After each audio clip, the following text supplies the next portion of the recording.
ओम नमः शिवाय। चंद्रमा को शाप से मुक्ति। शिवपुराण की कथा। चंद्रमा की सुंदरता पर राजा दक्ष की 27 पुत्रियां मोहित हो गईं। वे सभी चंद्रमा से विवाह करना चाहती थीं। दक्ष ने समझाया, सगी बहनों का एक ही पति होने से दाम्पत्य जीवन में बाधा आएगी, लेकिन चंद्रमा के प्रेम में पागल दक्ष पुत्रियां जिद पर अड़ी रहीं। अश्विनी सबसे बड़ी थी। उसने कहा कि पिताजी, हम आपस में मेलजोल से मित्रवत रहेंगे, आपको शिकायत नहीं मिलेगी। दक्ष ने 27 कन्याओं का विवाह चंद्रमा से कर दिया। विवाह से चंद्रमा और उनकी पत्नियां दोनों बहुत प्रसन्न थे, लेकिन ये खुशी ज्यादा दिनों तक नहीं रही। जल्द ही चंद्रमा 27 बहनों में से एक रोहिणी पर ज्यादा मोहित हो गए और अन्य पत्नियों की उपेक्षा करने लगे। ये बात दक्ष को पता चली और उन्होंने चंद्रमा को समझाया। कुछ दिनों तक तो चंद्रमा ठीक रहे, लेकिन जल्द ही वापस रोहिणी पर उनकी आसक्ति पहले से भी ज्यादा तेज हो गई।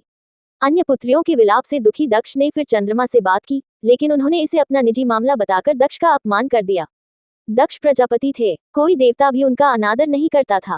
क्रोधित होकर उन्होंने चंद्रमा को शाप दिया कि तुम क्षय रोग के मरीज हो जाओ। दक्ष के शाप से चंद्रमा क्षय रोग से ग्रस्त होकर धूमिल हो गए। उनकी चमक समाप्त हो गई। पृथ्वी की गति बिगड़ने लगी। परेशान ऋषि मुनि और देवता भगवान ब्रह्मा की शरण में गए। ब्रह्मा दक्ष के पिता थे, लेकिन दक्ष के शाप को समाप्त कर पाना उनके वश में नहीं था। उन्होंने देवताओं को शिवजी की शरण में जाने का सुझाव दिया। ब्रह्मा ने कहा, चंद्रदेव भगवान शिव को तप से प्रसन्न करें। दक्ष पर उनके अलावा किसी का वश नहीं चल सकता। ब्रह्मा की सलाह पर चंद्रमा ने शिवलिंग बनाकर घोर तप आरंभ किया। महादेव प्रसन्न हुए और चंद्रमा से वरदान मांगने को कहा। चंद्रमा ने शिवजी से अपने सभी पापों के लिए क्षमा मांगते हुए क्षय रोग से मुक्ति का वरदान मांगा। भगवान शिव ने कहा कि तुम्हें जिसने शाप दिया है वह कोई साधारण व्यक्ति नहीं है। उसके शाप को समाप्त करना संभव नहीं, फिर भी मैं तुम्हारे लिए कुछ न कुछ करूंगा जरूर। शिवजी बोले, एक माह में जो 2 पक्ष होते हैं, उसमें से एक पक्ष में तुम मेरे वरदान से निखरते जाओगे, लेकिन दक्ष के शाप के प्रभाव से दूसरे पक्ष में क्षीण होते जाओगे। शिव के वरदान से चंद्रमा शुक्ल पक्ष में तेजस्वी रहते हैं और कृष्ण पक्ष में धूमिल हो जाते हैं।